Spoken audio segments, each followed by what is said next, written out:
Some men lose money to a stranger. This one lost £190,000, and very nearly lost the only person who tried to stop it.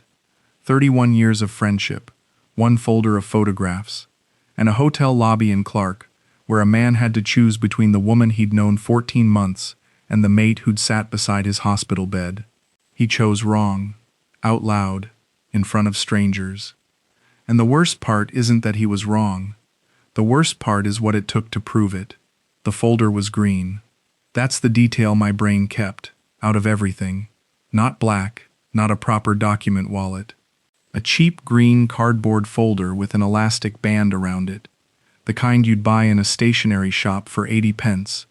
And Pete had it flat on his knees in the lobby of a hotel in Clark, holding it with both hands, like it might get away from him. He looked terrible. I should have led with that. He'd been off the chemo 4 years by then, but he'd never got the weight back. And he'd just done 14 hours in economy with a connection in Doha, and his skin had gone that gray color it used to go. He said, "Sit down, Cole." I said, "I'm not sitting down. Tell me what you've done." "Sit down, please." So I sat, on a white sofa that squeaked, under an air conditioner that was blowing straight onto the back of my neck, and my best friend of 31 years handed me a green folder and said the words, "I paid someone to look into Elaine." I remember laughing. Not a real laugh. That short one that comes out when your body doesn't know what else to do with itself. "You what?" 900 quid. A proper firm, licensed, out of Angeles. They did 6 weeks. 6 weeks. Call. "You've been paying a man to follow my fiancé for 6 weeks, and you sat on the phone to me twice in that time, talking about the football." He didn't flinch. "That's Pete," he said. "Yes, I have, and I'd do it again." "Do you know what that makes you?" "I know exactly what it makes me." "Say it then," he said. "It makes me the bloke who'd rather you hated me with your money than loved me without it." He'd clearly rehearsed that. 14 hours over the Gulf, working out how to say it. And I hated him for it in that moment, because a rehearsed line from a friend feels like a sales pitch, and I'd spent 41 years on the other side of those. I said, "Who else knows?"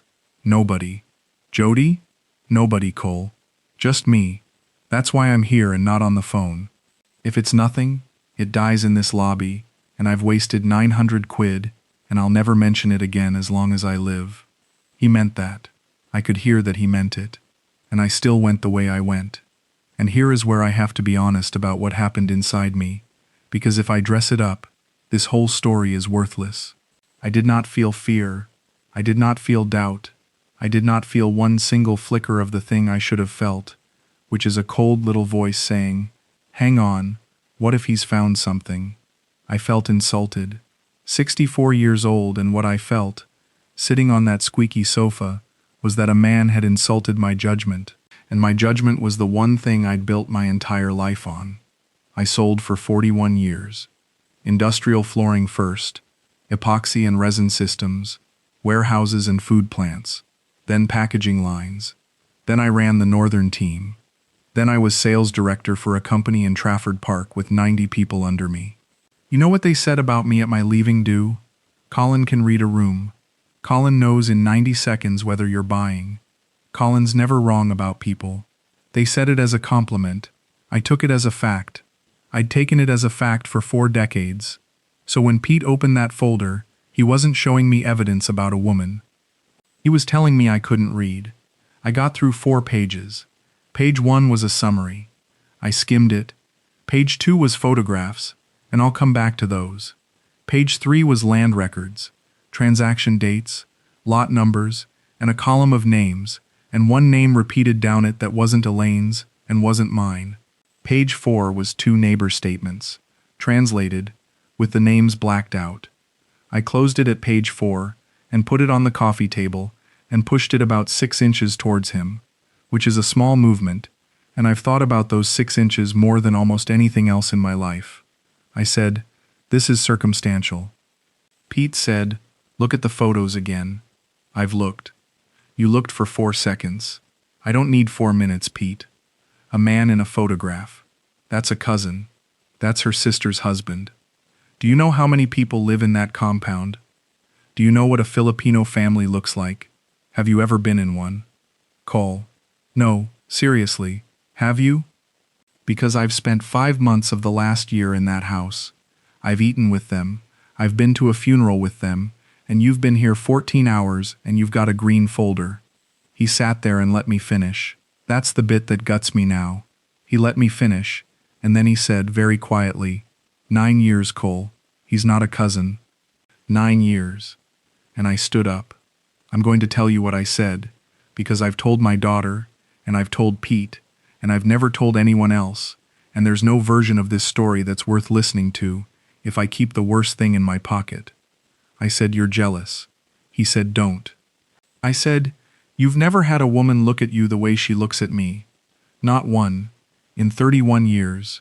Your wife left you before the chemo was even finished, and you've been bitter ever since. And now you've flown 10,000 miles to spend your pension on making sure nobody else gets what you couldn't keep. Pete didn't say anything. I said, you've been poisoned, mate, by your own bad luck, and I'm not letting it near mine. And then I said one more thing, about his illness, that I will not repeat. Not because I'm protecting myself, because he doesn't deserve to hear it a second time in a video someone shares. There was a girl on reception about 4 meters away, maybe 22, and she was looking very hard at her computer screen, and I knew she'd heard every word. Pete stood up. He picked up the green folder. He put it under his arm. He said, right. Just that. Right. Then he said, your flight's at 6 tomorrow, isn't it? Don't miss it. And he walked to the lift, and he was walking slowly because of his hip, and I stood there in that lobby and watched an old man go, and I felt righteous. That's the honest word, righteous. Like I'd defended something. He flew home the next morning. We didn't speak for 2 years and 1 month. Let me back up, because you need to understand what he was actually up against, which was not a woman, it was a hole. Deborah and I split in 2014 after 29 years. No affair, no drama. She sat me down and said, I've been unhappy since about 2003. And I said, since when? And she said, 2003. And that was more or less the conversation. She was right, by the way. I was on the road 4 nights a week for most of those years. I sold everything except the idea that I ought to be home. So a 2-bed flat and sale, a decent pension, a paid-off car, and a routine. Here's the routine, if you want the truth of it. Up at 7, gym on Mondays and Thursdays. Then I stopped going. Big Tesco shop on a Saturday morning, because Saturday mornings were the longest part of the week. Phone call with my daughter Jody every Sunday, 25 minutes, sometimes 30. Football with Pete when City were at home. And then about 9,000 hours a year of nothing. Nobody tells you about the fridge. In a quiet flat, the fridge is the loudest thing there is. It clicks on and it hums and then it clicks off, and you notice it, and once you've noticed it you can't stop, and you find yourself at 11 at night in a chair, listening to a fridge. I started playing a word game on my phone in 2020. Everyone did that year. You play strangers, you build words on a board. There's a little chat box next to it that most people never use. Elaine used it. First message was in February 2021. She'd played quixotic against me for about 90 points, and the message said, sorry, Po.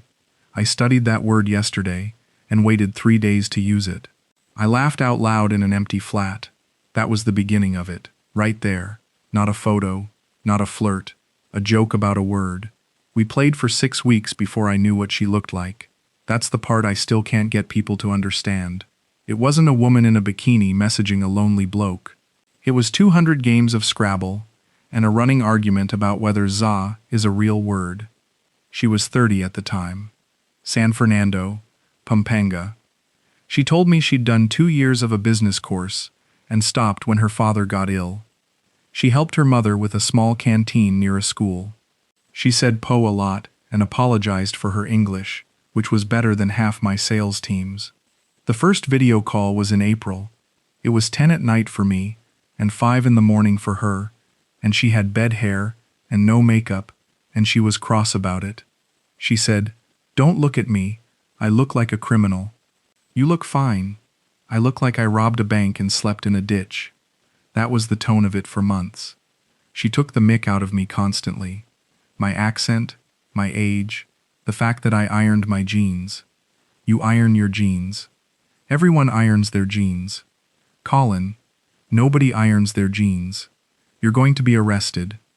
Somewhere around June, the calls stopped being about nothing.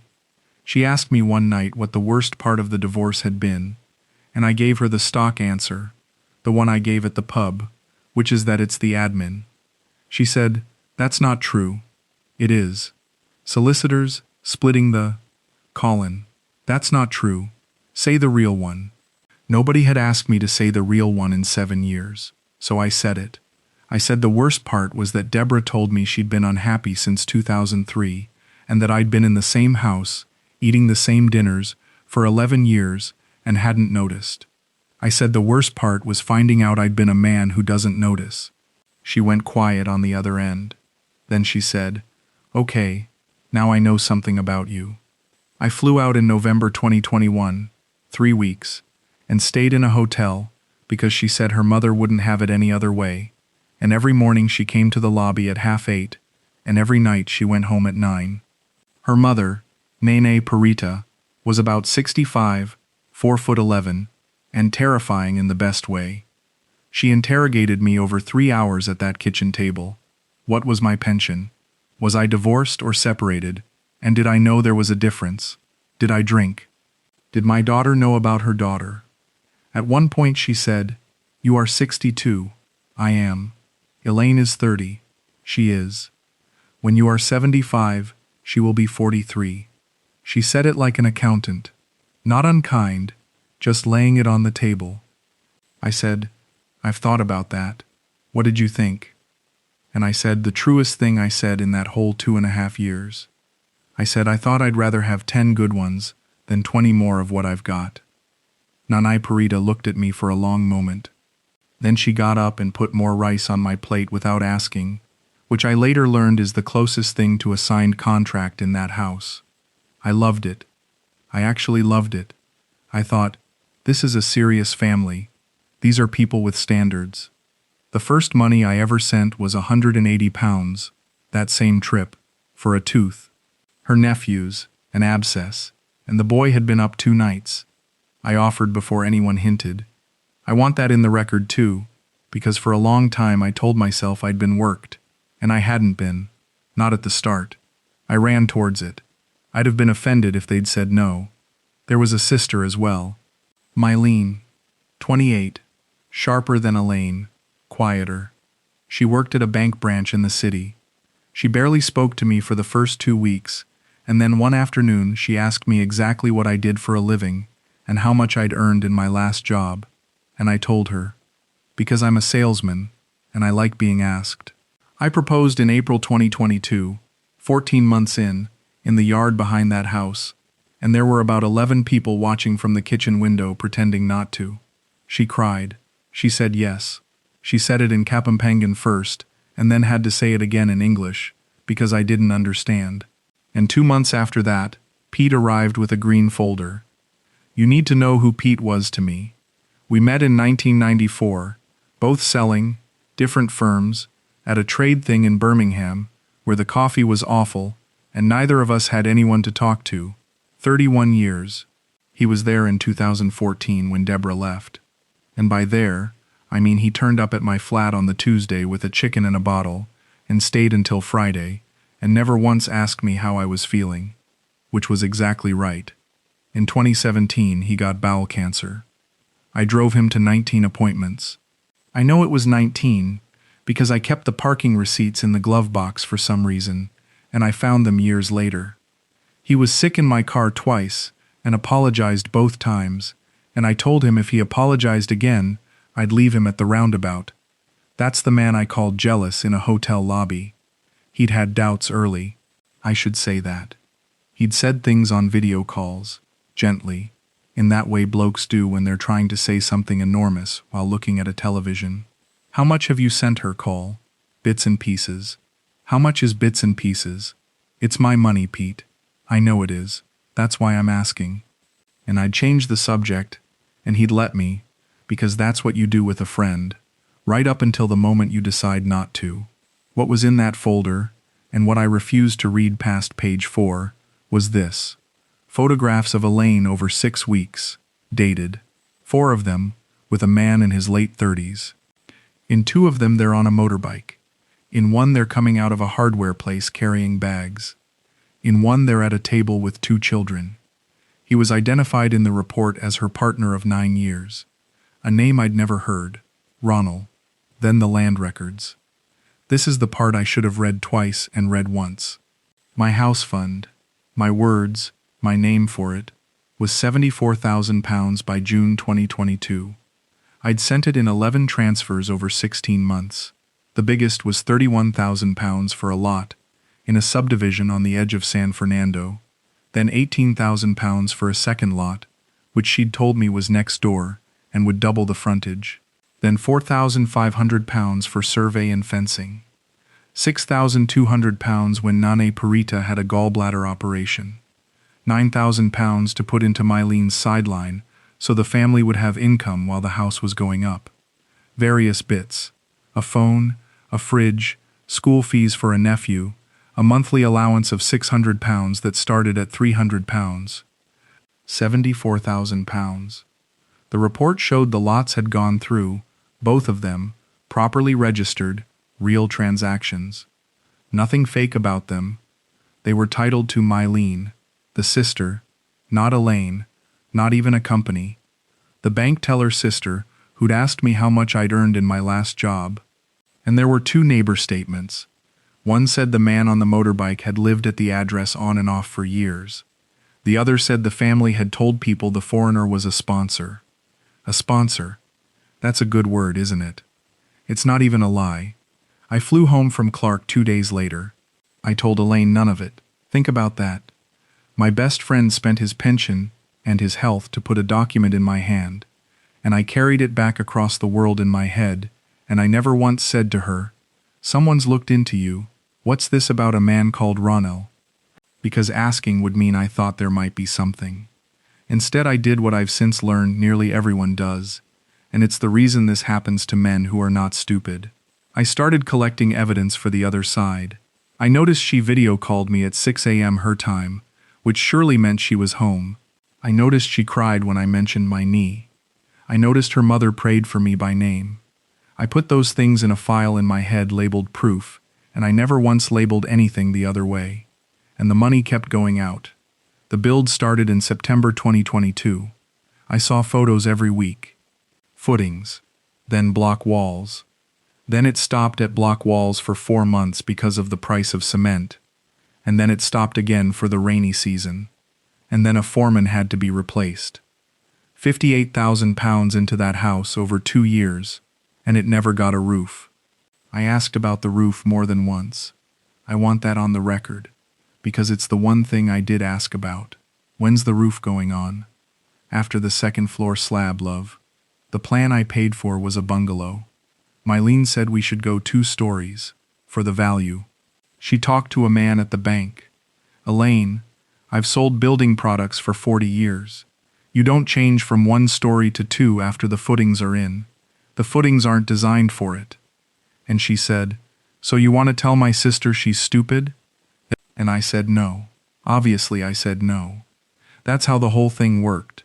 Every technical question I asked got converted into a question about whether I respected her family, and I'd fold inside 2 exchanges, every single time, because I'm a salesman, and salesmen hate an atmosphere. 41 years of handling objections, and I couldn't handle one from a woman in a kitchen. £22,000 into a rice trading thing that Mylene ran, which was going to make the family independent, so nobody would ever have to ask me for anything again. That one hurt in a specific way, because it was sold to me as a way of protecting my dignity. £11,500 for a second-hand truck for the rice. £8,000 in medical, spread across a lot of people. £9,400 in wedding deposits, venue, catering, a package with a photographer, a gown, and the allowance went from £600 a month to £1,200 by 2023, because of the build, because of the truck, because of everything. £116,000, on top of the 74 the report already knew about. £190,000 total. I'm going to say that number plainly, because I've heard men in these stories round it down, and I'm not doing that. £190,000, which was most of a life. Jody tried once, my daughter, May 2023, on the Sunday call. She said, "Dad, does Pete know about the truck? Pete and I aren't speaking. I know that. I'm asking if he knows. Why would that matter?" And she said, "Because you used to run everything past him. Every car, every job, that flat. You didn't buy a lawnmower without ringing Pete. And now you're buying a truck in another country, and there's nobody." I said, "I don't need a committee, love." She said, "That's not what he was." Then she said quietly, "You always told me the same thing when I was little. You said, if a deal's good on Tuesday, it's good on Friday. Anyone rushing you is stealing from you." I said, "Nobody's rushing me." There was a pause on that line that went on for about 4 seconds, and in those 4 seconds my own daughter decided not to say the next thing, because she'd seen what happened to the last person who did. I did that. I taught the people who loved me that warning me was expensive. Ronald appeared in my life in March 2023, in daylight, in front of me. We were at a birthday party, somebody's child, maybe 40 people in a yard with a tarpaulin up. He was introduced to me as a cousin. He shook my hand and said, "Sir, nice to meet you," and got me a beer, and later he helped carry a table. I recognized him instantly. Instantly. From a photograph I'd looked at for 4 seconds 9 months earlier. And do you know what I did? I had the beer. I made conversation about the basketball. Worse than that. I asked him a question. On purpose, testing him. The way I'd have tested a buyer who was stringing me along. I said, "So you're a cousin on which side?" And he didn't blink. He said, "Mother's side, sir." And he smiled at me, and he had a chip of a front tooth, and he asked me if the beer was too warm, and went to get me a colder one. I watched him walk across that yard and I thought, and I remember this thought word for word, a liar would have looked at Elaine first. He hadn't looked at Elaine. So he was fine. That was my entire verification process. A man didn't glance at his girlfriend, so I sent another 60 grand.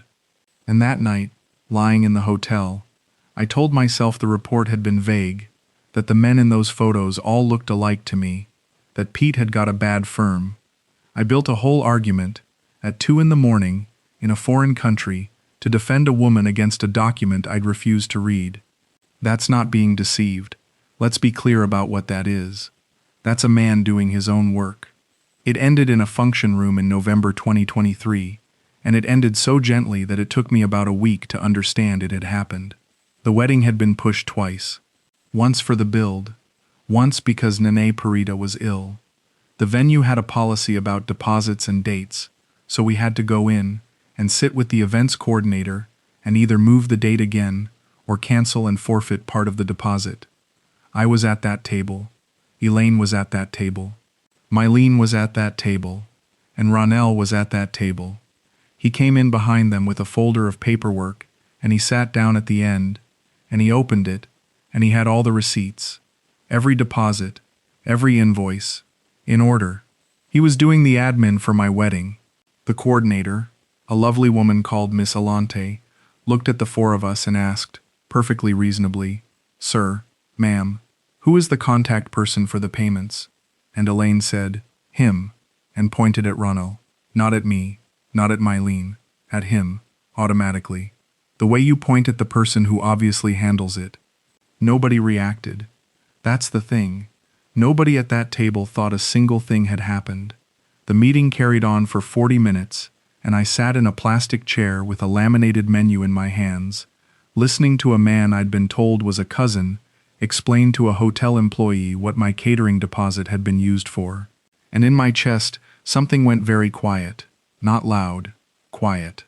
Like when a machine you've stopped hearing switches off and you finally notice the silence. I asked her that night. Not angrily. I asked her in a car park. I said, "Elaine, how long have you known Ronald?" She said, "Why? How long?" And she was quiet for a moment, and then she said, "Long time." "How long is a long time?" "Colin, it's nothing, he's helping." "How long?" And she said, "Since 2013, 10 years. The report had said 9. The report had been written a year earlier. Every single number in that green folder was correct. I want to tell you about the last conversation, because it wasn't a fight, and there was no shouting, and she didn't beg. It was at the canteen, closed, chairs on tables, 3 days later. I asked her the only question I actually cared about by then, which wasn't about him, and wasn't about the money. I said, "Did you ever say you loved me, out loud, first?" She thought about it. She properly thought, which I appreciated, in a way I can't explain. Then she said, "No, you said it." I said it back. "That's your defense?" "It's not a defense," you asked. And then she said something I've turned over about 1,000 times since. "Colin, you never asked me one hard question. Not one. In 2.5 years. I kept waiting." I said, "Waiting for what?" "For you to ask." She wasn't crying. She was tired. My mother said, "He will ask about the title. He's a businessman." And you never did. You sent the money for the second lot before we even sent you the pictures of the first one. I said, "Because I trusted you." And she said, "No, because you wanted to be finished with the question." I sat with that for a while. Then I asked her the thing I'd been carrying since a hotel lobby in Clark. "Did you know about the investigator?" "Yes." "How?" "Everybody knew. San Fernando is not a big place, Colin. A man was asking questions in the barangay for a month. Somebody's cousin works in that office." She almost smiled. "My mother knew before your friend landed, and you said nothing." What was I going to say? You never brought it up. She looked at me properly then. I waited 3 weeks. I thought, this is it. He will ask me now. And then it's finished. And you came back from Clark, and you brought me a bag from the airport. Duty-free. Perfume. I remember choosing it. You were so happy, she said. It was terrible. Then she said, "I'm sorry about the money." And she meant it, I think, in the limited way people mean things when they've already spent it. And she said, "You were kind to my mother." And that was the end of 2.5 years. I got about £6,000 back. Some furniture money. A phone. That's it. The lots are titled to my lien, and there is a half-built house on one of them with no roof, which I have seen a photograph of, taken by no one I know, sent by no one I trust. Here's what I got wrong, in order, and I've had 2 years to write this list. I made trust a personality trait instead of a process. I decided that checking would make me a certain kind of man, suspicious, small, the sort of Englishman who thinks everyone's after his money. And I was so frightened of being that man that I became a much worse one. I never asked to see a title, not once. Not a photograph of one, not a name on one. There are ways to check. You can ask for the title number and have it verified. You can ask whose name is on the tax declaration. You can hire a lawyer of your own, not the family's, for less than a nice dinner. A woman with nothing to hide would have shown me. I know that now because when I finally asked, in the car park, the answer took 4 seconds and cost me everything. I sent money for stage 2 of things I'd never physically seen the finish of on stage 1, and I confused being asked politely with being told the truth. Nobody in that family ever demanded a penny from me. Not one person. Every single request was gentle, apologetic, and easy to say yes to. That's not a mitigation. That's the actual mechanism. It's the whole trick, and it isn't even a trick. But the thing I got most wrong wasn't any of that. It was the 6 inches I pushed that folder across a coffee table. I rang Pete in April last year. Took me a long time to do it. I'd heard from a mutual mate that he'd had a scare in the winter. A scan. Nothing in the end. That's what finally made me pick the phone up, and I'm not proud of that either. I needed the possibility of a funeral to make me dial a number. It rang for a long time, long enough that I'd started planning the voicemail. He said, "Cole, that's all. Not hello. My name." I had a whole thing prepared. 40 years of selling, and I'd written notes, actual notes, on the back of an envelope. I got about 2 sentences in, and it fell apart completely. I said, "You were right about everything." He said, "I know. Every line of it. I know, Col." And I said, "Why did you fly out? You could have emailed it. You were ill. Why did you get on a plane?" He was quiet for a bit. Then he said, "Because if I'd emailed it, you'd have deleted it, and I'd never have known." I wanted to watch your face. I said, "You watched me tell you you'd been poisoned." "Yeah," he said. "I did." I apologized then, properly, for a long time, and he let me do it without interrupting, which was more than I deserved, and exactly what I needed. And when I'd finished, he said the sentence. He said, "I never needed you to believe me, Col. I needed you to check." I've thought about that sentence nearly every day since. I said, "How was I supposed to check? I was in a hotel lobby." And he said, "The firm's number was on page 1, Col, top right. You never got past 4. Page 1, top right. A phone number of a licensed office, 40 minutes up the road from where I was sitting. And it had been in my hands, and I'd have had to lift my eyes about 2 inches. I said, I could have rung them that afternoon." "You could have rung them from the sofa," he said. "I'd have sat there while you did it. That's why I came." Then he said the kindest and most annoying thing he's ever said to me, which is, "And if they'd been wrong, mate, I'd have paid for the wedding." Because that's the bit nobody understands about checking. Checking isn't an accusation. Checking is how you find out you were right about her.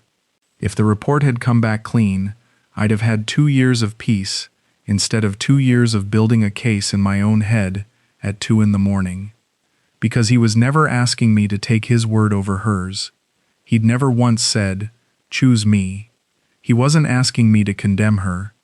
He'd handed me a document, and the only thing he wanted was for me to lift the phone and ring the firm, or ring the registry, or ring anyone at all.